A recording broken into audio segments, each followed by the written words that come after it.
and welcome into the Irish NFL show brought to you by our partner Quinbet. We are here to recap yet another exciting weekend of NFL action. Week 15 recap. Brian O'Leary, Kieran Boyle, Noel Dowling, and Kieran O'Donovan. We've now got two Kierans on the show, one Giants fan and one Green Bay Packers. It's great to have you on board this evening, guys. What an entertaining Sunday. 90 points in Detroit. Eagles take care of business against the Steelers. Packers take care of business. Ease to a victory, I would say, on Sunday Night Football. Kieran was in Jacksonville, a lot to unwrap, and we've had yet another jet plane fly over MetLife with the same emotions from fans. Get rid of the GM, get rid of the head coach, burn it all down, start again. But we'll start in Green. We're going to start in Seattle, Emerald City, Sunday Night Football, and I'll come to the Irish Kieran. First, Kieran, put you straight into the deep end here this evening. Look at your Green Bay Packers. I looked at this one on paper last week. I selected the Seahawks. I thought it would have been a really difficult game. Bearing in mind they seem to have turned the corner of late in terms of gone on a winning streak. But sometimes you watch a game fairly early and the opening drive can tell a lot. And last night it looked like the Packers were on it from the beginning, and it kind of transpired that way over the course of the four quarters. Injuries for the Seahawks, never got going. Brought it back to 10, but never really looked at it close. It's a huge win for the Packers. Bearing in mind the Lions have lost. We've got the Vikings Bears this evening. Your thoughts on this victory and where this leaves them in the hunt within the wildcard race? Yeah, I said before the weekend that I wasn't overly confident in the Packers because they hadn't got that statement victory yet. You know, they'd beaten the teams that they were expected to beat, and they'd kind of lost to the teams that were above them in the playoff race, so to speak. No, really pleased at the weekend. Last, they went out, they set their stall out early, and they really put this stamp on the game through Josh Jacobs, who is, he's the guy that makes the Packers go at the moment. And he had another great game. I think it's something like 97 yards. And, as you said, they set their stall out early and they followed on from there. But a couple of things that were concerning the week before, they seemed to got right. They got Jaden Reed into the game. Romeo Dobbs, again, it's great to see him back. 2 touchdowns. I think 3 receptions, 40 yards, 2 touchdowns, something like that. So really productive night from him. And yeah, from start to finish, that was a game where they dominated. And on the other side of the ball as well, 7 sacks and 2 picks. That's the kind of football you want leading into this tough part of the season. And where it leaves the Packers now is I suppose they've all but nailed on a playoff spot now at this point. I don't think seedings are going to really change too much from now on. I can't see them really catching the Vikings or the Lions. I think they're going to nestle into that 6th seed. And if they can stay ahead of the Commanders, I was actually texting a buddy of mine last night during the game, this morning after the game. And we were talking about whether, needing to beat the Vikings. I don't think that's really from a seeding point of view. I think it's from a confidence point of view. If you're a Packers fan, you want to believe that this Packers team can go in and beat some of these contenders. Looking at seedings, you're possibly looking at going and playing either the Rams or the Bucks now, and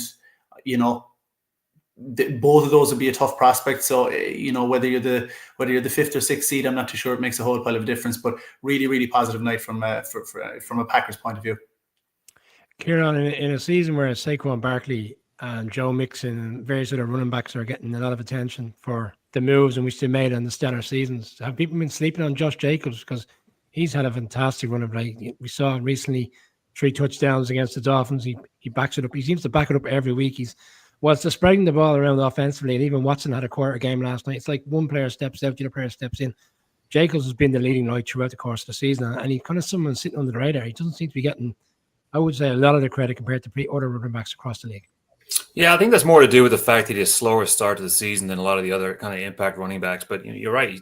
Just like you said, that start last night from the Packers was lightning fast, and Seattle just couldn't cope with it. It just came fast and it came off, and then before the Seahawks knew anything, they were 14-0 down, and that was, on top of the injury to Geno later in the day. But yeah, I mean, Jacobs is, he's that complementary, piece that the Packers have right now, and they've brought along those wide receivers, Dobbs, Watson, and Reed, and giving them a real option. That kind of play option for the Jacobs run. He was great last night. I mean, just an engine. This time of the year, everyone's hurt. Everyone's getting broken down. We'll talk about Saquon later, questions about him, but he just looked great last night. He looked energetic. He looked, just tough and just running It was a great performance from him. He's getting hot at the right time. Similar way the Packers were to last year. Mid to late December, starting to click on all cylinders. And the difference for the Packers now is that defense is tightening up. So they're a real challenge in the NFC now. No, the Seahawks. I wouldn't say it's a hammer blow for them, but they've come on a run. They've beaten Arizona twice, won in Arizona last week, obviously, and a lot of people felt this one was potentially one that they could get over the line. You see the Rams on Thursday night. Obviously, we haven't reflected on the Thursday night football game. Yourself and Kieran previewed that one, and that was a low-scoring Rams victory, but an important victory for the Rams. And now the Rams are sitting there as the one seed essentially within the division, and it probably is going to come down to ultimately when they play each other, in SoFi later on in the season. But there was nothing to like about Seattle last night, and you could say they ran into a really strong team. But the way they've been playing recently came as a bit of a surprise, the inconsistency of the performance, both offensively and defensively. Yeah, no, I mean, they have been playing so well lately. And as you say, you kind of expected more. You expected more of a challenge going into this Packers game. I mean, conceivably, you can see the Packers beating them, obviously, because the Packers are such a good team. But you would expect the Seahawks to put up a little bit of a more challenge. Obviously, they get an injury to Geno Smith. Now, we're going to have to see how that goes going forward. I mean, that could be a real spanner in the works in terms of challenging the Rams for that division. Sam Howell comes in, doesn't look very good. I mean, that's not a player you want in the tail end of the season when you need to win these games to push yourself into the playoffs. So that's going to be interesting. I mean, that offensive line can still be a problem. There was 7 sacks last night, 3 on Smith and 4 on Howell. Packers have a good defense, but still, you don't want to be giving 7 sacks up. And that's something that could be a worry again going forward. It'll be interesting because, I mean, they still are a good team. They have some really good players on offense that can hurt teams. We have Metcalf there. You have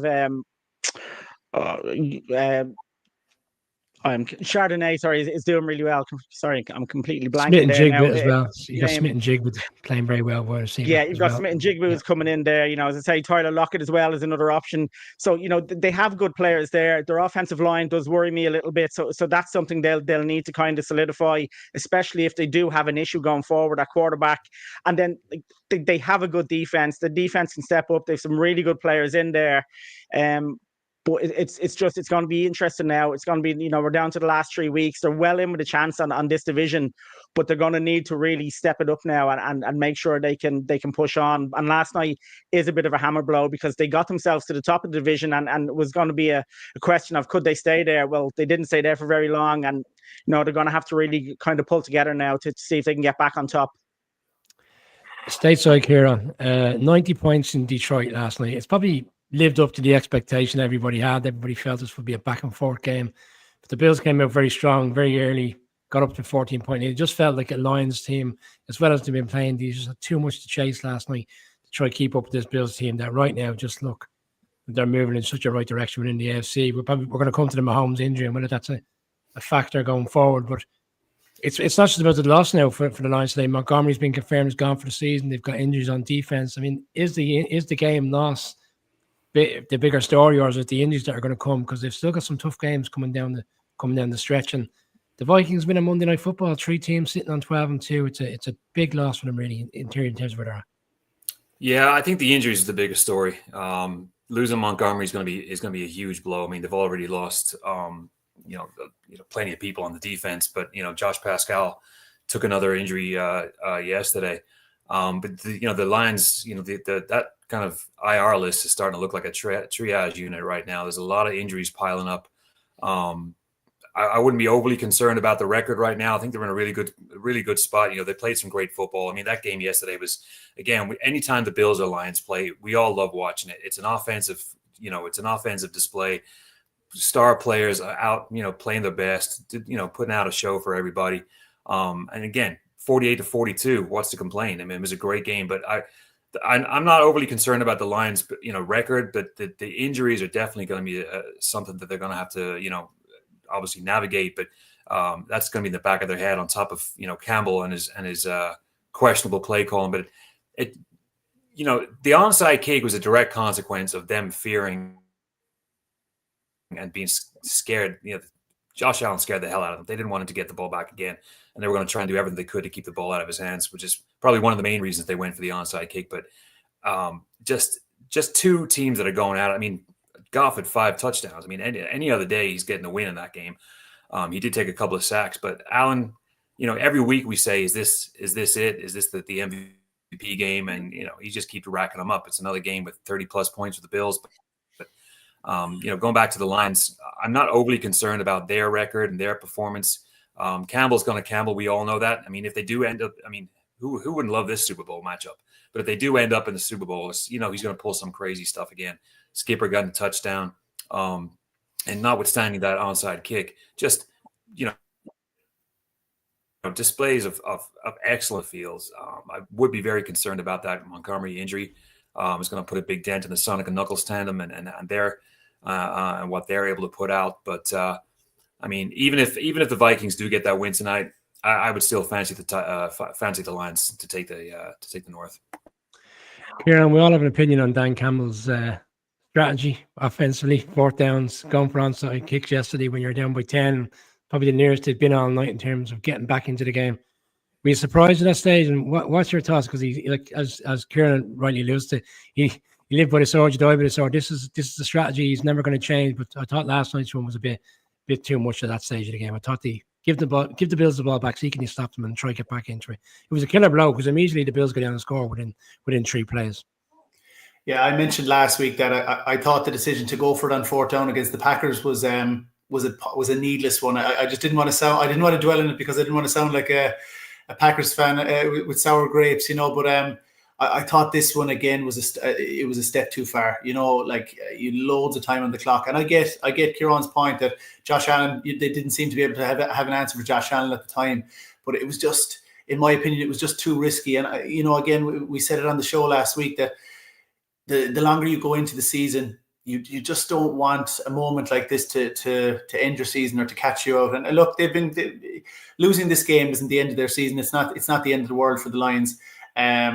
But you just want to be a little bit wary with Dan Campbell about, he is leaning into this persona a little bit. He's leaning into this kind of, as we mentioned, live by the sword, die by the sword, this kind of this attitude or this kind of routine. And this team has worked so hard to get to where they are. You just don't want that to cost them in the end. I think there is a time to just exercise a little bit of caution, take a breath and say, look, we're still in this game. Trust your defense to get a stop, get a turnover. Trust your offense to keep the scoreboard ticking over. So yeah, look, if you're a Lions fan, if you're neutral, you don't want that to cost them, at a big time moment, because they're a real fan favorite at the moment. They're a real neutrals favorite as well. And as you said, if this was the Super Bowl, I don't think there'd be too many complaints. It was a great game to watch last night. Well, Josh Allen is inevitably the MVP at this stage. I don't think there's anybody. I know there's other players probably in the leading list as well, but right now the way he's playing, I mean, has he ever played this good at any season? It's like he's gone into the season. A lot of people have written this team off because of the nature of some of the decisions that were made in the front office. Diggs moving on, Gabe Davis in free agency. People felt they wouldn't have the offensive weapons to put it all together, but we said it, this team will go as far as Josh Allen will go, and right now Josh Allen seems to be on this God-driven need to play in the Super Bowl, to be number 1 in the AFC. Can he be stopped? Because we've seen this team in some weeks be so good, 48 points, then they have this clanger of a game. It doesn't seem like it's due right now. It seems like they're really, and this two game stretch on the Chiefs, with potentially the Chiefs having to play Carson Wentz, maybe it isn't all over in this 1 seed race. No, maybe not. I mean, the form Josh Allen is in at the moment, you really be a brave man to be betting against this Bills team to win. I think Kieran obviously made a great point. I mean, that Dan Campbell decision really does feel like the Lions looked at Josh Allen and thought, no, we'd rather take a chance with an onside because we just can't stop him. And that's the kind of form he's been in. I mean, if he's not throwing touchdowns, he's running them in.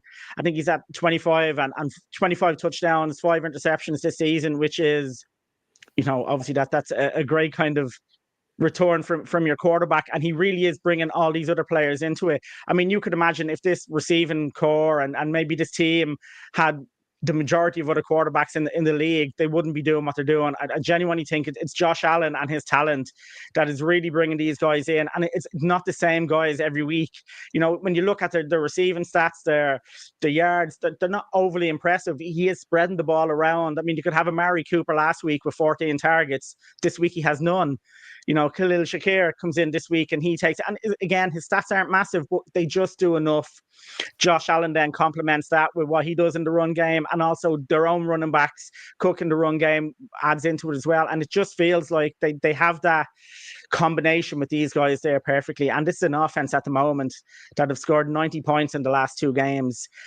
And look, I mean, we know the Lions defense have their issues, and they certainly have. And we've talked about whether or not that's going to come back to haunt them in the long run. And it would be unfortunate for them if that's what was to knock them out of the playoffs, just having injuries. But that's football. And, you know, we've seen this Lions team, as Kieran says, be afraid of Josh Allen, and rightly so. And for me, I know Lamar Jackson has been phenomenal as well this season, but I just think Josh Allen has been so more important to his team than any other quarterback is to theirs. And I think for me, he's going to win it. And it'll be absolutely well worth it if that's the way it goes. Kieran, you were in Jacksonville yesterday. Obviously, you on this one because people might wonder why we're talking about a game where 2 teams are 3 victories in a season, 2 teams 3-10. But boy, God, did they give us a game, in particular the second half. First half looked like it was a bit of a slow one to watch. But we saw the Rodgers of old, we saw Devontae Adams of old, and even some Jets fans are on local radio today suggesting maybe it isn't inevitable that Aaron Rodgers will be gone from the Jets this offseason. Maybe there is one more year left, especially if they can keep hold of Devontae Adams and this relationship continues to evolve. Because yesterday it was lights out stuff, as we said on the group. Kieran even suggested it. Like Green Bay back in the day, and they just put up huge numbers yesterday. I think the fantasy numbers on Devontae Adams alone yesterday was in the 40 to 50 marker. Huge game. What was it like to be on site experiencing that one? Yeah, it was great as a guest at the Jags again. You know, it's always nice going to the press box and availing of all that stuff. A lot of New York area reporters, and you know, you kind of hear the chatter, what's going on behind the scenes with the team. But yeah, like you said, it was a very much a kind of game of 2 halves. Devontae Adams couldn't catch anything the first half. He was dropping balls left, right, and center. The Jags kind of looked like they were taking the game by the scruff. Brian Thomas Jr., you know, he goes ahead and sets 2 rookie records, the most touchdowns by a rookie in Jags history and the most receiving yards. So that's something the Jags can hold their hat on. But with the Jets, I had a great view of everything that Rodgers was doing. And I was going to bring it up in the press box or in the press conference afterwards. But, the beat reporters from the Post got me to it. The O-line for the Jets were phenomenal yesterday. Aaron Rodgers had all day back there. He was juking and he was going backwards, forward, sideways. He had so much time yesterday, and he gave them props in the post-game conference. But that O-line gave him all the time in the world, and he was throwing darts, later in the game. I mean, that go route to Devontae Adams where he scored a second touchdown was just beautiful to see live. And it was a throwback to the old days when they were the Packers. I mean, they were humming. The Jets were, defense was doing the thing. I mean, Sauce Gardner picked off Mac Jones right at the end to kill the game. But, that was a game that I think the Jets have been threatening in the last maybe 6-7 weeks. They've been there and thereabouts. Again, it was another question I was going to try and get out about the fourth quarter losses the Jets have had. But this was a game where they were able to, kind of stop the bleeding on all those fourth quarter kind of disasters. But I mean, just to see those 2 Hall of Famers yesterday just connecting on all those throws, it was a really nice thing to see. I don't think, I think they're going to come down to earth in the next week or 2. So let's talk about Rodgers and Adams staying is very premature, and I don't think it's realistic when you bring it down to it. But very content, a very chill and mild Rodgers in the locker room afterwards, and also in the press conference. Very talkative, very happy. He was signing a lot of stuff in the locker room for a couple of players' jerseys and stuff. He seemed very relaxed. He was very receptive. He was talking to reporters and to the media. But going back to it, it was a great performance from the Jets. Something they've been threatening for a long, long time. The first time they broke 30 points all season, and we've talked about it for months now. This is an offense that when they click, they can put up big numbers, and they'll do that. But they haven't been able to do it. The defense bent, but it didn't break yesterday. That was partly due to Mac Jones' inability to throw completed passes. But A nice win for the Jets. Didn't think it would happen, but they put it all together.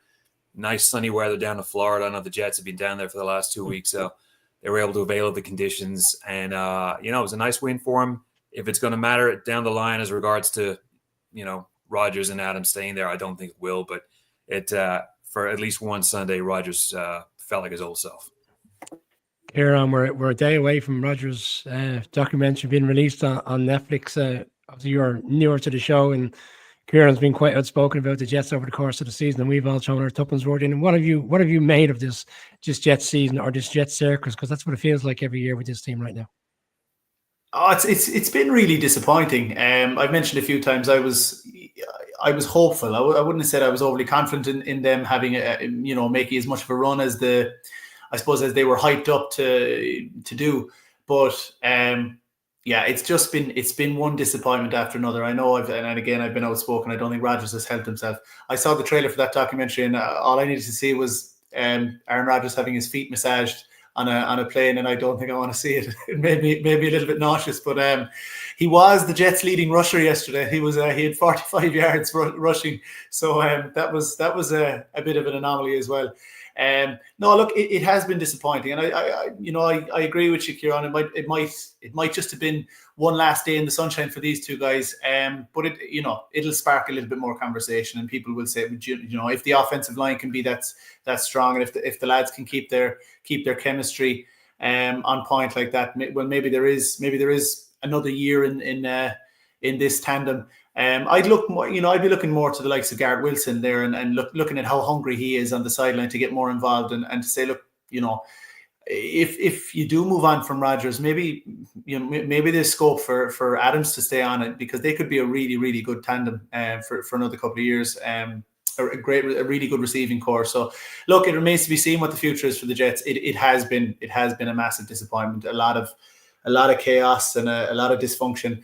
And look, you just hope that it'll improve. Kieran, I'll jump back to you. Jonathan Taylor, Colts running back, experienced running back in the league.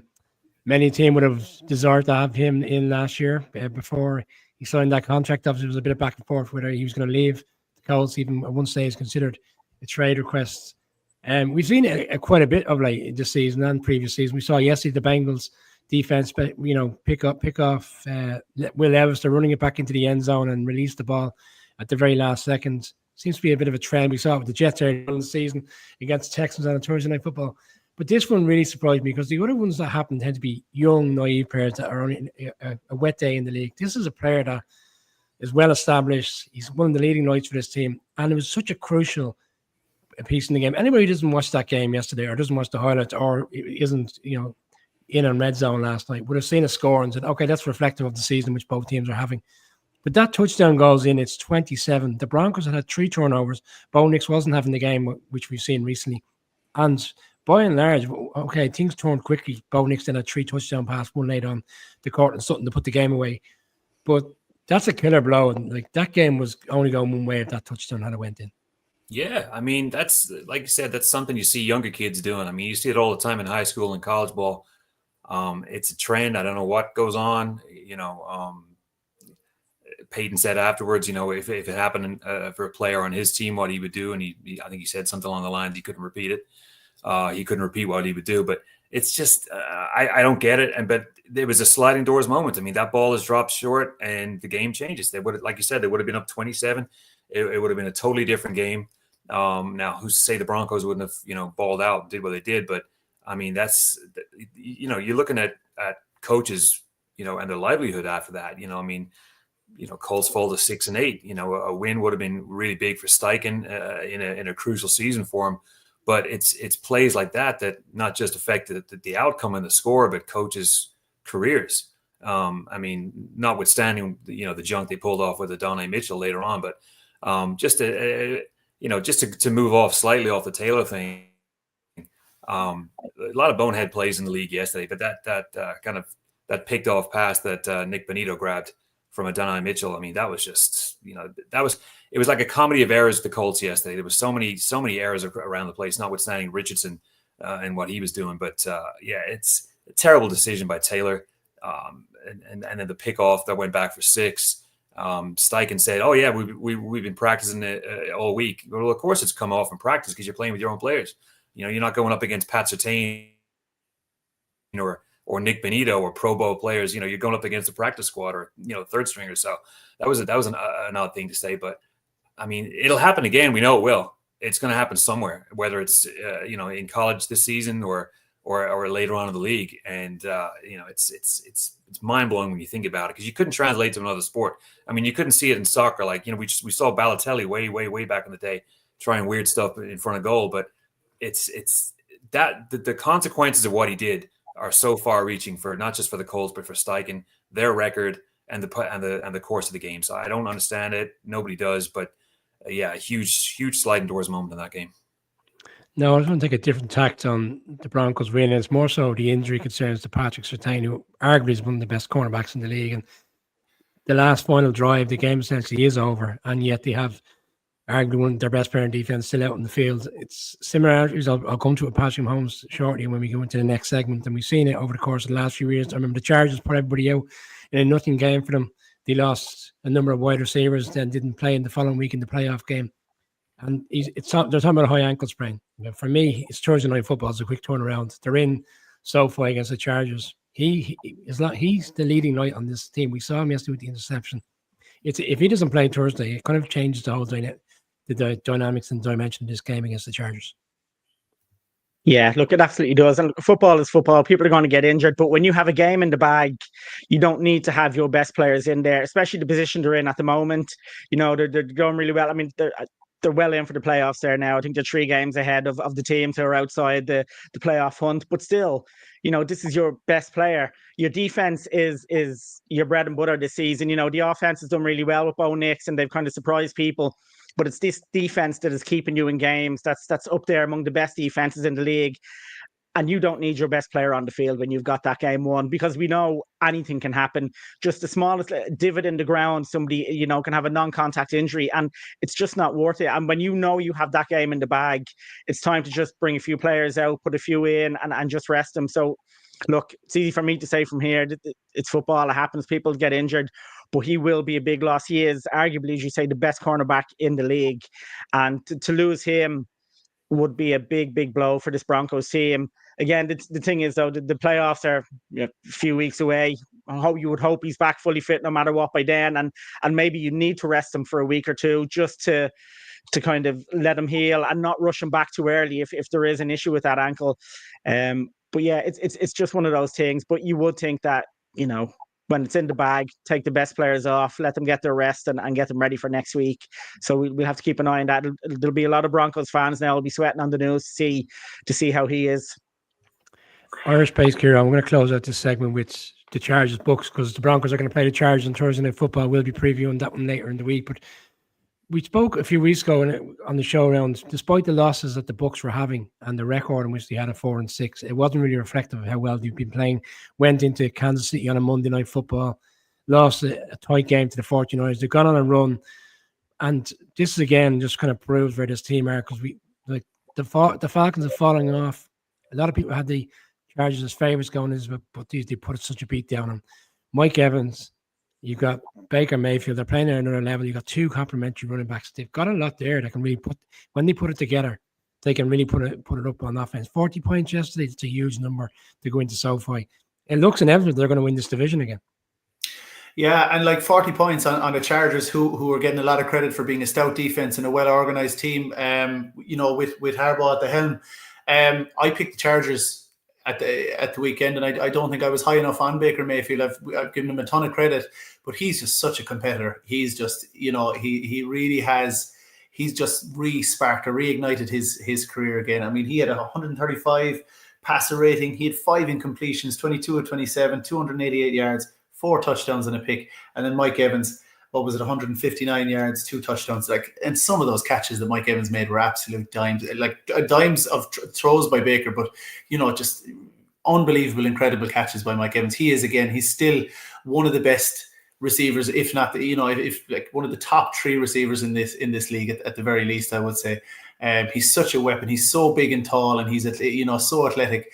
And then you're backed up by, again, another really good running back tandem of White and Bucky Irving. And this really, I think this year of the running back rejuvenation is really exciting to see, because you're seeing these excellent running backs pop up and be such weapons for teams all over the league. So yeah, like I mentioned the playoffs, the NFC. A lot of focus is on the AFC and these powerhouse teams. The Bills, the Chiefs.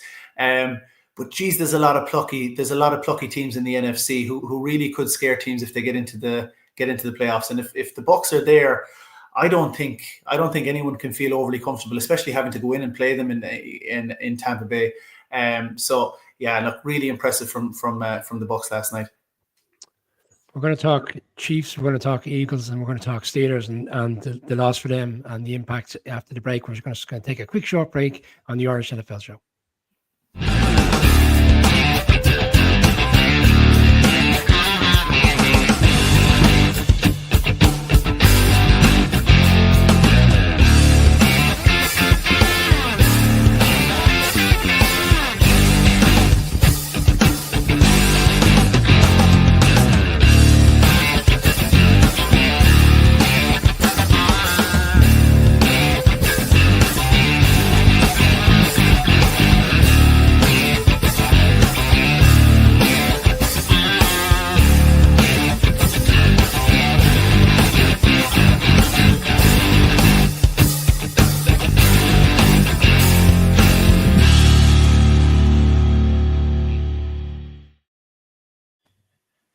That break was brought to you by Buskers on the Ball. Check out Buskers on the Ball this weekend. Doubleheader Saturday night, 6 o'clock, 9:30 Irish time, and then Sunday, all €0.6 from 6 o'clock at Red Zone. 3 different live games on, and plenty of games on in the bar over the live Christmas period. So do get in to check it out. Obviously, the watch party was in there last week. It was a great success. They did a great job in hosting that event. Stateside, Kieran, I'll come to you first. What we call the local derby, the Pennsylvania derby, whatever you want to call it, but the exploits of both teams yesterday was very different.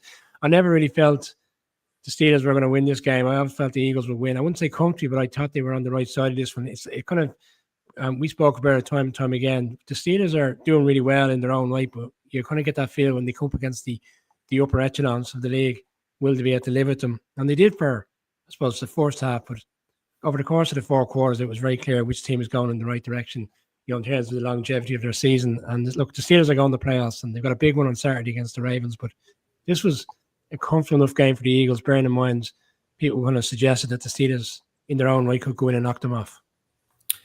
Yeah, I mean, I was nervous about this game for the Steelers. I mean, a lot of the times this season we've seen them struggle to get more than 20 points. It's been it's been the TJ Watt and the Boswell, the kicker story. But I mean, yesterday was a different Eagles. We saw Hurts just open it up and just turn it into a different kind of quarterback. He's been serviceable, handed off to Saquon a lot during the season, giving him the yards.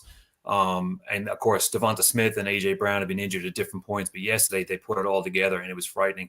I'm very, very nervous of this Eagles team making a long run in the playoffs. Not just because I'm a Giants fan, but just I'm scared of the impact they're going to have, because they are just loaded everywhere. And I'm not even going to. We know the offensive weapons they have, but on defense, they're frightening. Jalen Carter, Jordan Davis, Dean, they got Blankenship. I mean, the entire 11 on defense, could be Pro Bowlers. So the Steelers, with the fact that they're inconsistent with their offensive output, and the fact that their inability to really put up significant amount of points, already kind of put them behind the 8 ball against this Eagles team, which are just, I mean, this is the time of year last year the Eagles started going on a slide, and it's the opposite right now. They're turning into a juggernaut that is firing on all cylinders. I think there's a little question mark over Saquon. I think he only had about 65 yards yesterday, not a big impact on the game, but he can't light it up with 170 every game. A couple of storylines that are really intriguing for me is what happened with all the noise, and Sirianni, I'll give him a little bit of credit for this. All the AJ Brown stuff and all the stuff that's been going on all week with that storyline, they were able to quell that and let the football do the talking. But on the Steelers side, brought it up the last couple of weeks. There's something going on with this George Pickens story. I mean, he was listed as questionable or not active yesterday. There's something going on there, and I refuse to believe what's going on, what I'm hearing from the Steelers. So I know there's something going on in the background there. And again, the TJ Watt injury didn't help them at all either. But I'm scared of this Eagles team. It's my big fear is a Chiefs-Eagles Super Bowl, and the way things are looking right now, it's inching towards that. I don't see many weaknesses in the team, and anytime they take a knock from the outside or even inside, they're able to withstand the blow. Sirianni's, I mean, from week 4 against the Browns or week 3, I mean, they're a complete juggernaut. I don't want to call them a complete team. I think the Bills and Lions would argue that, but I mean, geez, just AJ Brown and Devonta Smith just going 100+ yards and scoring at will. Just huge performance from the Eagles, and Steelers were never really in it.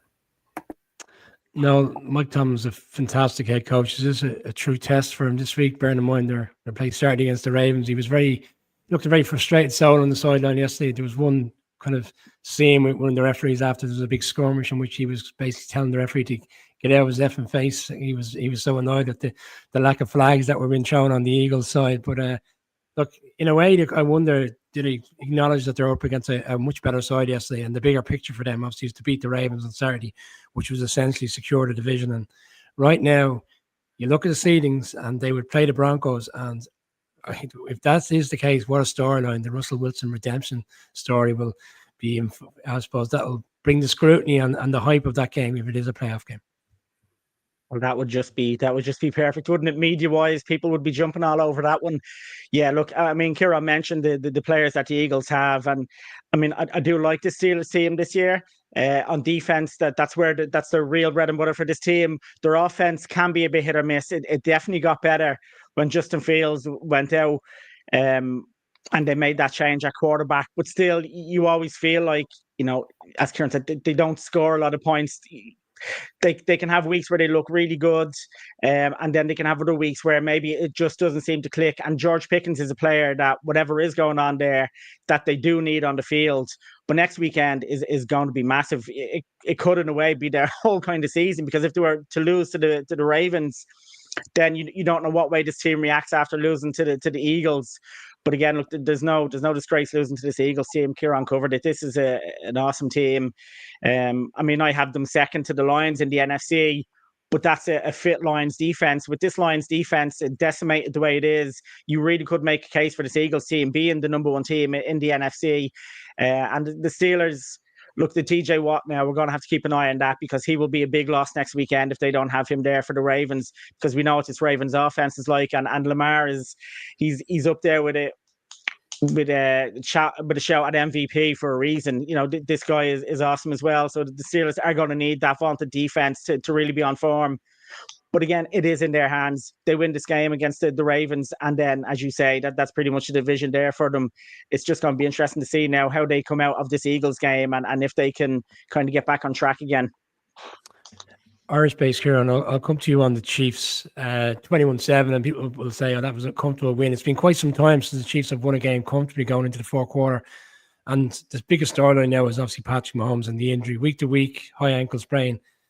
They went through 4 left tackles yesterday, and the game was secure. Why weren't they running the ball? Use your own game, to put this game at ease. They were continuously letting Mahomes throw.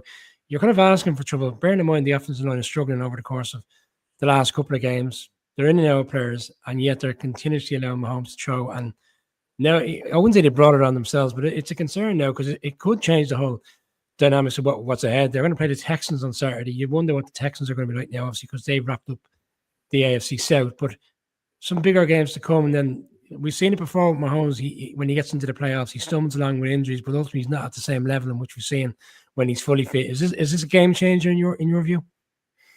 I suppose it depends on the severity of the injury. I was listening to him being interviewed after the game, and he was being asked whether he put up a fight on the sideline, whether he wanted to stay in or not, and he said he didn't put up a fight like he would have done last year in the playoffs or in previous years. We've seen him argue that he wanted to be out in the field, and he said, look, because the game was wrapped up, he didn't really put up a fight, but he would have liked to have been out there, and he, if he needed to go back in, He was happy to go in there, but it's going to be day to day, week to week now. And look, high ankle sprains, depending on the severity of them, they're not easy and they're not quick things to get over, and even if you can go out and play, you're going to be heavily strapped, and his ability to run and scramble is going to be compromised. So look, when you do pick up these injuries, in these kind of moments where technically you mightn't have been needed, or your services mightn't have been needed on the field, there's always going to be questions and there's always going to be scrutiny. So, but I do think that's the way this Chiefs team plays. They get their best guys in the field and they roll with it. And look, I suppose again, you're a football fan, you don't want to see any of these guys injured. You want to see the best players out in the field week to week. And this is the time of the season where I suppose you're damned if you do, damned if you don't. If he had been on the sideline and all of a sudden the Browns managed a very quick comeback, there could have been scrutiny that he was taken out too earlier, that he wasn't used enough if they leaned on the run game and it wasn't going anywhere. So I don't envy coaches having to make those decisions, and it's a tricky one, but certainly it's not what you want to see. You don't want to see these guys getting injured. I mentioned about when we were previewing the Ravens and the Ravens and the Giants, I said I had this kind of an ominous feeling of these kind of games that people see as dead rubbers. That's when things can go wrong and things can happen. It obviously didn't play out like that for the Ravens, but the Chiefs were another, seemed to have been a victim of it this week. So look, you'd wish him the best, and you'd hope to see him in top form in the playoffs, unless you really want to see them knocked off their perch in that way. But no, it's not. It's not the way to. It's not the way to see it. So you'd hope to see him again next week. Kieran B, Commanders have the Eagles at home, the Falcons at home, and the Cowboys away. How confident are you right now that they're going to find a way to navigate this 7th seed and get into the playoffs? Because yesterday struck me as a team. They came out lights out. It looked like the game was going to be a formality. They're up by 17 points, and they allowed a very soft Saints team to come back at them. Obviously, the Saints have very little to play for, so they tried to win the game and ultimately came up short and could have taken overtime and tried to win it there. But obviously, the nature of where they're at, they're going to try the utmost to get the game over the line. But it looked like a team that I don't know when they took the foot off the pedal, they got complacent, but something hasn't been right there over the last few weeks. They've got over the line over the last couple of weeks because they're playing lesser sides. But those games that they got left, Cowboys won well yesterday in Carolina. They'll always play tough. They got the Falcons coming in. You'll have the Kirk Cousins experience in terms of him going into his former team. And obviously, we just touched on the Eagles this Sunday at home. The Eagles will really need this victory. You see a scenario where they drop out of the wildcard spots? I don't think they're going to drop out, but you're right. They haven't been the same team. I mean, they got off to a great start. I mean, that wasn't really sustainable. Rookie quarterback. And things a lot of people forget are, the college season, especially for rookies, the college season is wrapped up by now, bar the bowl games, and a lot of those guys take a break afterwards. So he's going from essentially a 12-game season to a 17, 18-game season, and this is a real test, not just physically but mentally also. Is in preparing yourself day after day, at a time when you're used to the season being over this time of year. They definitely got complacent yesterday. They definitely took their eye off it, and we're probably looking down the line at the rest of the schedule. Strange game. I mean, like you said, they went up early, took the foot off the gas, and then Spencer Rattle comes in and says, "Screw it, there's nothing to lose here. I'm just going to throw it around." I mean, if it wasn't for that 2-point try at the end, it could have been a big upset. But Washington's just been sloppy the last probably 5 to 6 weeks. They've been, other than that Bears win where they obviously they pull that out of the hat, but they haven't been as kind of fluid as they were earlier. I mean, they've had a couple of injuries now. It looks like they've lost Zach Ertz to a concussion for next week. But penalties are a killer too. They had 9 penalties for 85 yards yesterday, and that's stuff that has to be cleaned up, especially not even in the business end of the season, but in the playoffs. I mean, you cannot survive in the playoffs with that amount of penalties and stuff. But I'll give a little bit of credit to the Saints. I mean, Rizzi, again, he's a guy that's working for his job essentially. And after going down 17-0, put in Rattler, let him throw it around and see what happens, and they were able to claw it back. But I do still have confidence. I think there's enough talent with Washington. I think Daniels is exceptional talent. Despite obviously everyone has injuries, but despite some of the injuries that the Commanders are going through, they just got to tighten up. I think they'll finish strong. I do like them finishing strong. I see them making the playoffs. What they're going to do in year one of this project under Dan Quinn, who knows? But I think they have enough to get over there. But they've got to clean up a lot of things. And game management obviously is one of them, but penalties and sloppiness has got to be cleaned up too.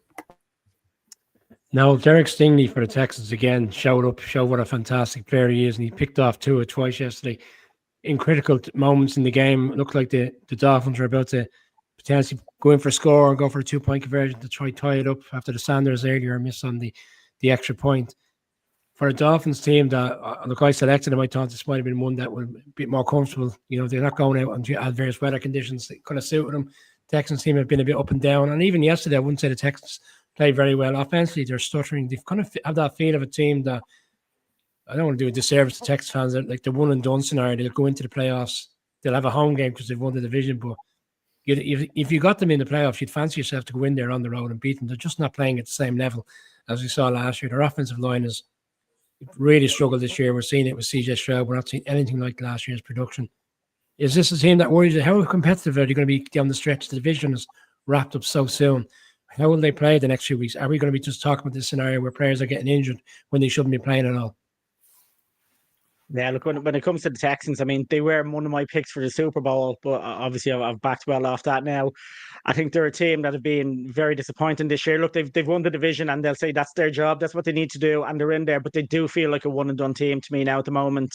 Looking at this team, I mean, offense is just not clicking the way it was last year. CJ Stroud is having such a tough second year in there. You mentioned the offensive line, which is causing a lot of problems. And it doesn't feel right. It just kind of feels like they were the best team in a bad division.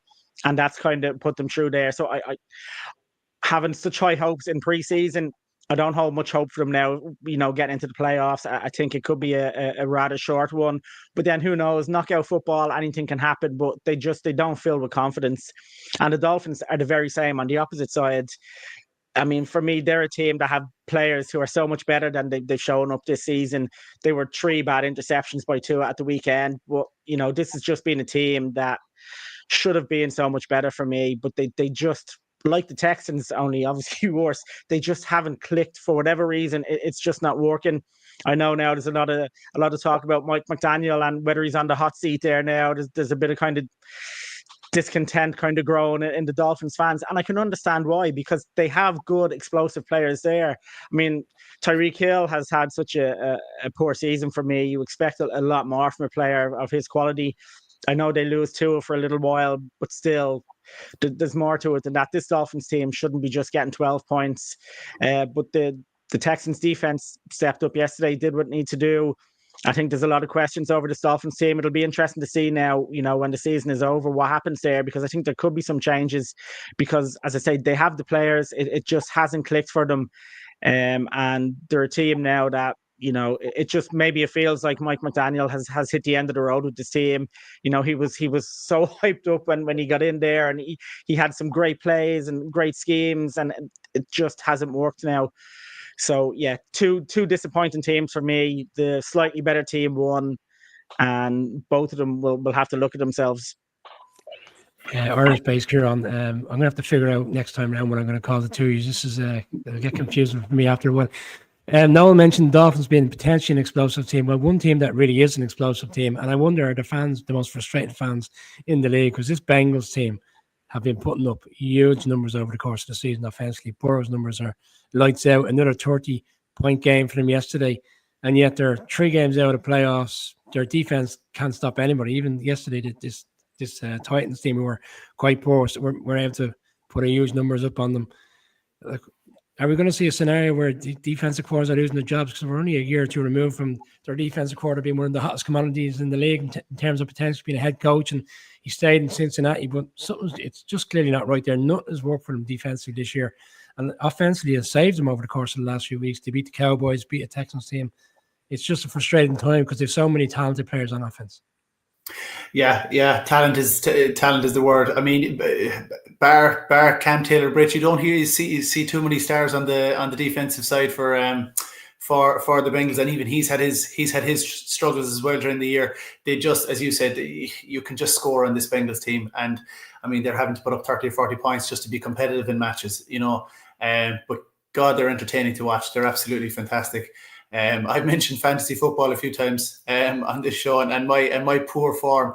I was officially out of the playoffs this week, and I had Higgins on my team. I had Devontae Adams, and I had Brian Thomas, I think, for Jacksonville. So I put up my highest score of the year, and it was absolutely irrelevant. But look, T. Higgins, Jamar Chase, Joe Burrow, they all got it going again. I know Burrow had 2 picks, but look, they're such value for money in terms of the entertainment they provide on offense. And I said it last week, it's such a shame to think that these guys won't, or almost certainly won't be in the playoffs unless they win out. I think, and there is a scenario, there is a path. I think at least the Chargers would have to crumble going down the stretch, and possibly 1 or 2 more teams as well. But no, it's a real shame, because you want to see high flying offenses in the in the mix. And of course, you have to question the defensive coordinator and his job security, because these guys are being paid a lot of money to score these points. And if they're doing their bit on one side of the ball, it must be hugely frustrating for them. And credit to them, you never hear them come out and complain.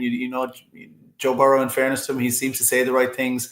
He's a bit of a media darling. He's not publicly being critical, and they seem to have a good spirit there in that locker room, but it's not good enough. And these guys, you only have so many years with this talent on a team before you're going to run into cap problems, and you're going to run into contract issues, and you're going to lose these guys down the stretch. You're not going to be able to keep them all. So there's a window there, and it's not going to last forever. So they need to do something and do it quickly if they want to keep the window open for Joe Burrow.